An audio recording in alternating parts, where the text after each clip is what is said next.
decía Paulo Freire, debemos saber de dónde partir. Y por eso la educación no es unilateral. Yo tengo que conocer al sujeto, ¿verdad?, para acompañarlo en su proceso de formación integral. Tengo que acompañarlo. Ahora, yo no lo puedo acompañar si yo no conozco cuáles son sus necesidades. Claro. Por eso la motivación en educación, cuando nosotros planificamos en la escuela, y a mí me lo enseñaron en la normal, claro, es muy importante. Yo no puedo ayudar y acompañar sin motivar. Mi primer paso es la motivación, porque yo no estoy para darte, si yo quiero que tú tomes agua, yo no te puedo nada más que abrir la boca y meterte la manguera de agua. Yo tengo que provocarte la sed. Entonces, eso es lo que hace el maestro. El maestro acompaña, es un provocador. El maestro tiene que generar necesidades y ver cómo le acerca las respuestas, ¿verdad? Aquellos elementos que satisfagan las necesidades, cómo acercarlo. Y eso tiene que ver con los recursos pedagógicos, eso tiene que ver con las técnicas, eso tiene que ver con la didáctica, eso tiene que ver con la enseñanza. Lo que pasa es que yo soy maestro de escuela. Yo no sé si viene un corte, ¿no, Jorge? Sí, viene un corte. Ajá. Viene un corte y al regreso vamos a hablar directamente de la ley orgánica de educación, de nuestra revolución. Pero Antonia quería meter no tenemos tiempo para un comentario. Aristóbulo está diciendo algo y es verdad. A veces los maestros y las maestras no terminamos de comprender a los niños. Y un niño que es, a lo mejor, o una niña que es sumamente inteligente, que generalmente son muy inquietos, entonces nosotros lo vemos como un problema. Yo ahorita voy a recordar un alumno que tuve en la Gran Colombia, Andrés Atilano.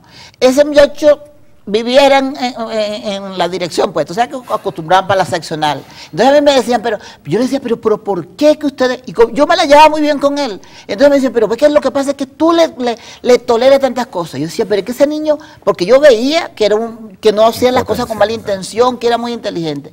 Y al final, resultó, cuando yo me fui de la Gran Colombia, yo supe que salió de allí. Después resultó que ese muchacho era artista. Entonces resulta que nosotros no entendíamos a esa criatura y por supuesto que él se aburría con muchas de las cosas nuestras.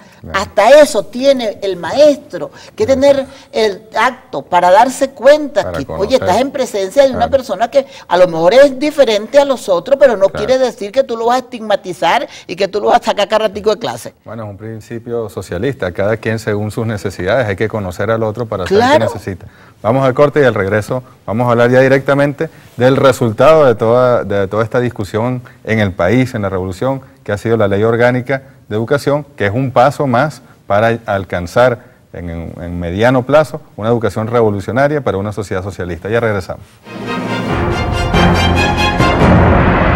En el sistema de formación socialista, los principios que nosotros definimos para el trabajo en las patrullas y también para la escuela de cuadro es el tema de la vinculación teoría-práctica. O sea, no solamente es estudiar la pregunta por estudiarla, sino qué consecuencias tiene eso para la práctica. Pero a su vez, cada sujeto social tiene una experiencia que la lleva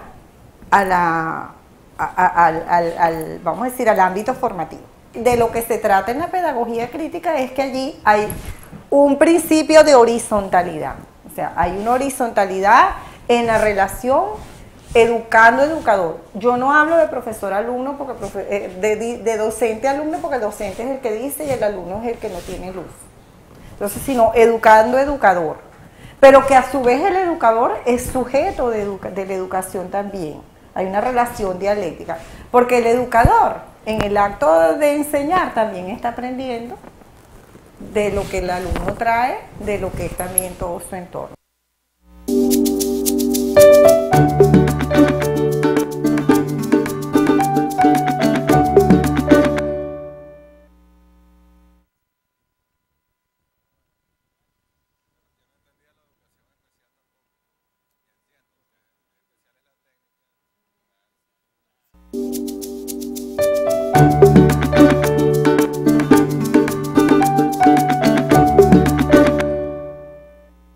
La Ley Orgánica de Educación es un instrumento para continuar, que nos va a permitir continuar dándole forma nítida, clara, sólida, esplendorosa al nuevo Estado social de derecho y de justicia como manda la Constitución bolivariana. la educación, la cultura, las artes deben generar el estado de igualdad, al que Bolívar llama la igualdad política, la igualdad social. No hay forma, no hay otra forma de llamar a esa teoría o a esa doctrina bolivariana, sino socialista. Bolívar fue un pensador presocialista. Ahí están las bases del proyecto bolivariano de hoy, el socialismo que estamos construyendo.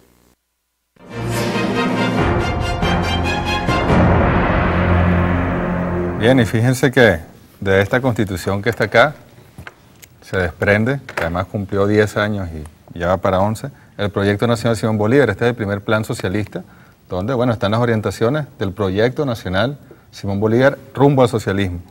Y allá Antonio Muñoz tiene en sus manos, hija de la Constitución y el proyecto, la Ley Orgánica de Educación, que además debe desarrollarse más adelante en leyes especiales para poder en realidad tocar la estructura, porque no se trata de unos enunciados. Recordemos que los golpistas se activan no cuando se aprueba la Constitución, sino cuando se aprueban las leyes, aquellas famosas del paquete habilitante que le daban concreción a los principios, a las disposiciones constitucionales.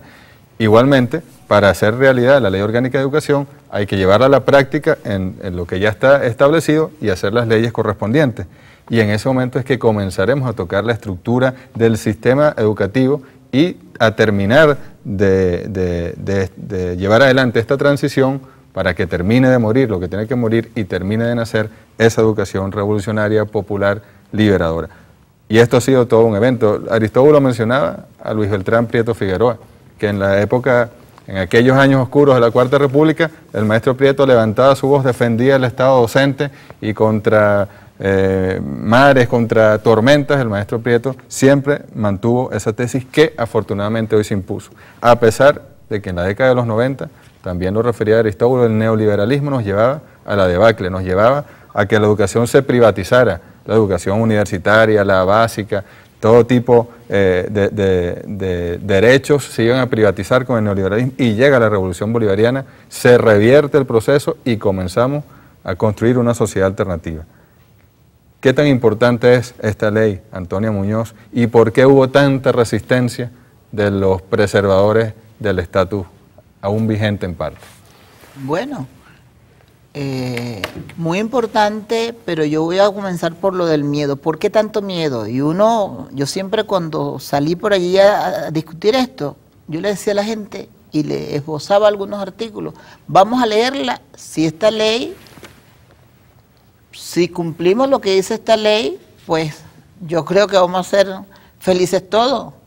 Y yo decía que esta ley es casi un poema, porque simple y llanamente prefigura, dibuja a un venezolano y a una venezolana y a una sociedad con la que muchos soñamos y donde debemos vivir más armoniosamente. Y el miedo es porque precisamente el gran problema de ello es la dominación aquí y aquí. Y entonces esto le produce temor porque tiene mucho, es un instrumento que puede trastocar precisamente los planes que ellos han venido imponiendo. Y una de las cosas que le daba más escozor, lo del Estado docente, porque, y claro, ellos manipulan. ¿Cómo es posible? Y entonces empiezan a decir, y pusieron un autobusito que los muchachitos iban en la mañanita, chao mami, después en la tarde cuando venían con los ojos así, y entonces que venían diciendo patria, socialismo, muerte. No, ellos sabían que eso no era lo que estaban diciendo, lo que se iba a hacer en la educación, y eso no es lo que está planteado acá. Pero ellos querían envenenar a la gente diciendo que realmente lo del Estado docente es porque este gobierno, este Estado va a imponer el comunismo y el socialismo y nos vamos a aparecer y todas las cuestiones que ellos hacen. Precisamente, ¿por qué? Porque esto toca, digamos, la conciencia, esto toca la formación, esto prefigura, esto dibuja a la sociedad que queremos. Y por eso yo tengo, digamos, dos preocupaciones que siempre le expresé y le expreso hoy. Para que esto se dé, para que esto se dé, tiene que contar, digamos, para que esto sea letra viva, tiene que contar, por un lado, claro, con ese estado docente, pero tiene que contar con los educadores y las educadoras que se consustancian con el espíritu de esta ley. Porque, y que ojalá no se ofenda a nadie porque yo voy a decir esto, yo no estoy diciendo que yo creo que nadie da lo que no tiene. Yo definitivamente, y si hay alguien que me pueda demostrar lo contrario, pues